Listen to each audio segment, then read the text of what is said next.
text for you, Dr. Williams. Hello, Walter. My name is Devin, and I'm a 25-year-old half-black and half-white male from Virginia.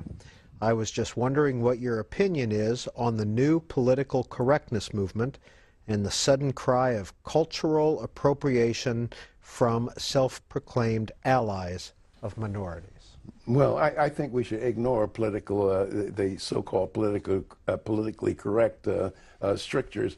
When people say to me, well, Williams, you can't say that. Oh, I say, well, damn if I can, because the First Amendment of the United States Constitution guarantees me the right. He said, well, I say, damn if I can't, because the First Amendment, I got the freedom of speech, brother. You want to say I can't say it again? Huh? I got freedom to slap the taste out of your mouth. Huh? If I can, because the First Amendment of the United States Constitution guarantees me the right. And so I think that what we ought to do is ignore these people that are demanding that we change our language to accommodate some particular values that they might have. Front page of the New York Times recently was this article about Halloween. Costume correctness on campus. Feel free to be you, but not me. And it's an article about what is acceptable. And Pocahontas, Caitlyn Jenner, and Pancho Villa are no-nos. Also off limits are geisha girls and samurai warriors.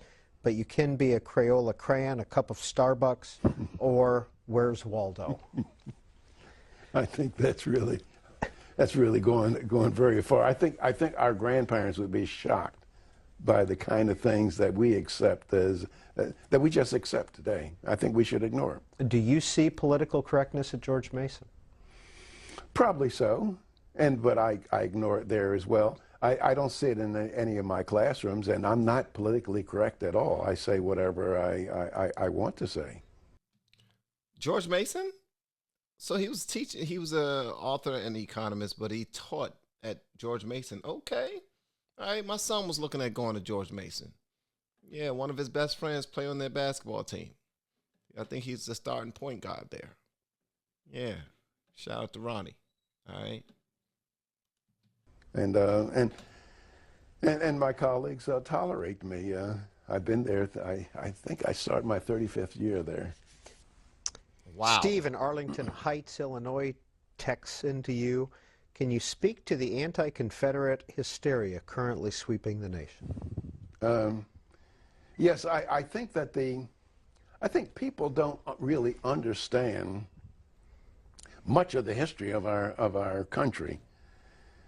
I know I do not.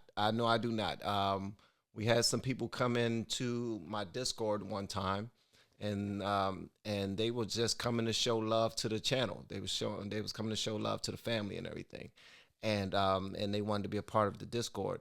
And people ran to me and was like, "But we was checking them out, and in the background of their in the background when they got their cameras on, they got up a Confederate flag, they got up an American flag." I was like, okay.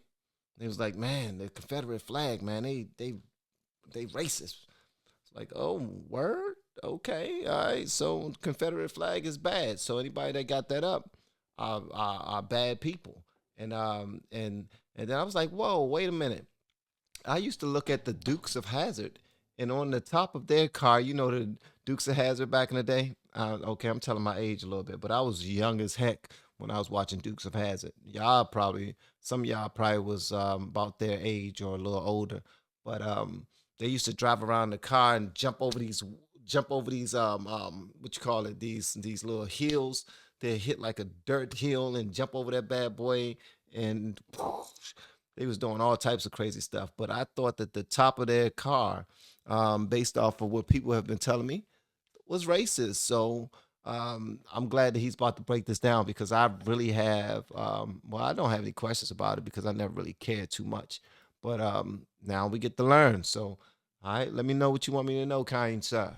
And just very briefly, and this is on my website and my articles, and I talk about this, and that is in 1783, there was a Treaty of Paris.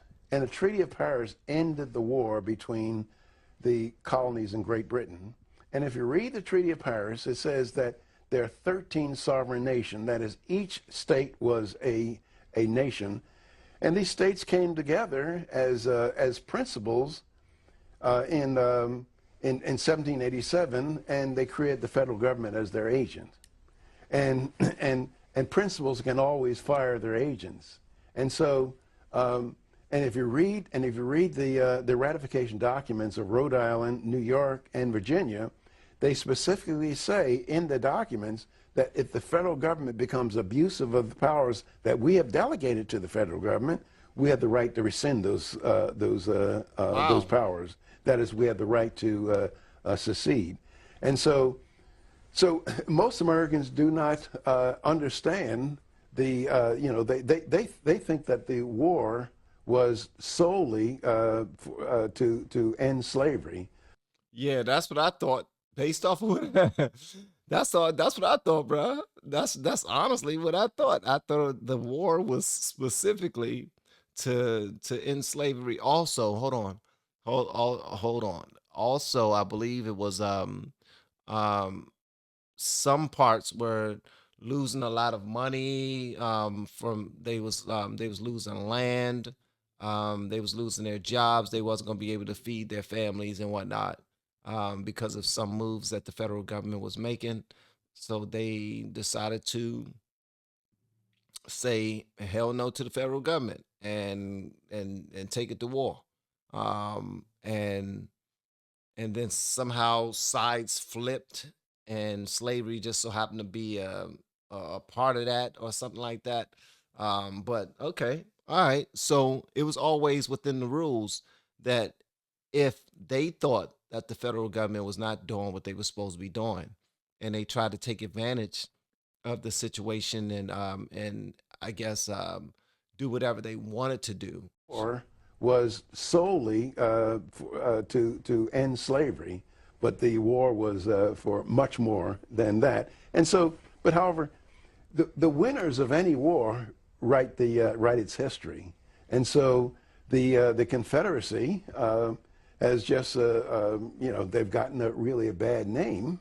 And I think that I think that this anti-Confederacy movement is just maybe one more step towards towards abolishing many of our symbols. Now, one can argue whether the Confederacy was right in seceding, and you don't have to be for slavery. You can be against slavery, but that's an independent argument. Did they have the right to secede? And all the evidence suggests, yes, they did have the right to secede because the states were principals and they came together and created the federal government. That is, most Americans today think that they virtually think that the states are a creation of the federal government. And matter of fact, that's the way Congress acts, that the states are a creation of the federal government. I thought that too. But it's actually the opposite. I thought that too, man. I thought the federal government, was created to like a business. I thought the federal government was created like a business. Somebody had an idea and said, you know what? We already took this land. We got to be able to govern it. So we're going to put some people in place. And what are you good at? Okay. What are you good at? Okay. We're going to really need some people who know how to manage and know how to guide and lead. All right. We're going to put you over there, you over here, you over here, you over here. You're going to need your own territory. We're going to call that a state, call that a city, call that a town. I don't know how they did it, man. But I do know that when it came to the Confederacy argument, whichever side was fighting for the abolishing of slavery was not, I don't believe, was not the Confederacy. And that's why a lot of people who look into this, they grab hold of that one point. I could very well be wrong, and I imagine I might be, but it won't be the first, and it certainly won't be the last time I'm gonna be wrong. But y'all can feel free to let me know what y'all want me to know in the comments below. And if you have yet to hit that subscribe button, please make sure you do so on your way out the door. Once again, guys, I'm Van, and now we are all the LFR family. And I look forward to seeing you on the next video, and hopefully inside of the Patreon as well. You all have been amazing. Love y'all. And I'm going to answer your messages extremely soon, all right? And visit the LFR Family website as well, lfrfamily.com. There's some treats over there. I want y'all to let me know what y'all think, especially with the Bang Bang team. Okay, love y'all.